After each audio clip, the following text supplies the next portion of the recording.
కర్ణాటకలోని హోస్పేట్ వద్ద ఉన్న తుంగభద్ర డ్యాంని రాష్ట్ర మంత్రులు నిమ్మల రామానాయుడు పయ్యావుల కేశవ్ పరిశీలించారు.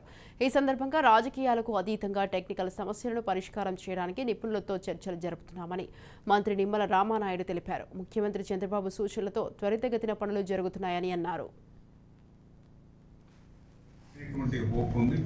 ఆ రకంగా రేపు మార్నింగ్ నుంచి స్టార్ట్ చేసుకుని ఇక్కడ కూడా ఛాలెంజింగ్, ఎందుకంటే జనరల్గా ఆ ఫ్లో ఉన్నప్పుడు, ఆ ఫ్లడ్ వాటర్ ఉన్నప్పుడు ఆ గేట్స్ని మనం స్టాప్ బ్లాక్ గేట్స్ ఏవైతే ఉన్నాయో వాటిని ఏర్పాటు చేయడం కొంచెం క్లిష్టతరమైనటువంటి పని.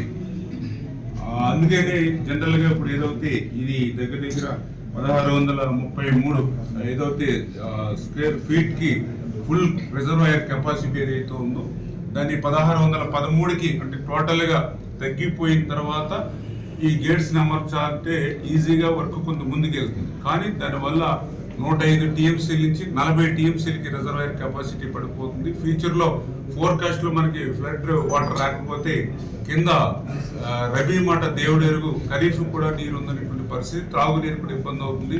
ఆ ఉద్దేశంతో కరుణానాయుడు గారు ఇంజనీరింగ్ వీళ్ళందరూ కూడా మళ్ళీ సిడబ్ల్యూస్ని ఒప్పించి వాళ్ళకు కూడా డైరెక్షన్ పంపించి ఏదైతే 1613 అడుగుల వరకు నీటిని వృధాగా పోనివ్వకుండా అట్లీస్ట్ రేపు మార్నింగ్కి అంటే 1625 అడుగుల నీరు ఉండగా ఈ యొక్క గేట్స్ని ఆపరేట్ చేయడానికి ప్రయత్నం చేస్తూ ఉన్నారు.